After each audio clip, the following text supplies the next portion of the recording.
Mungeli SP की तत्परता से 8 वर्षीय बालक की जान बच गई।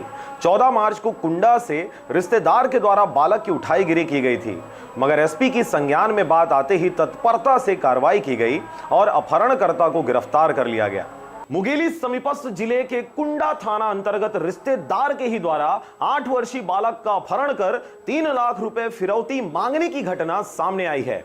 घटना की सूचना पुलिस को मिलते ही मुंगेली पुलिस अधीक्षक सीडी टंडन की तत्परता से मुंगेली जिला की फास्टरपुर पुलिस अमले ने अगवा किए बच्चे को घटना के 4 घंटे में ही सही सलामत परिजनों तक देर रात सुपुर्द करने में कामयाब रहे। बता दें, कुंडा थाना अंतर्गत ग्राम खैरझिटी के श्रवण साहू के 8 वर्षीय बालक को उन्हीं के रिश्तेदार आरोपी ईश्वर साहू ने 14 मार्च की शाम लगभग 6 बजे अपहरण कर आरोपी भाग गया था। पतासाजी के बाद नहीं मिलने पर बालक के परिजनों ने कुंडा थाना में घटना की जानकारी दी।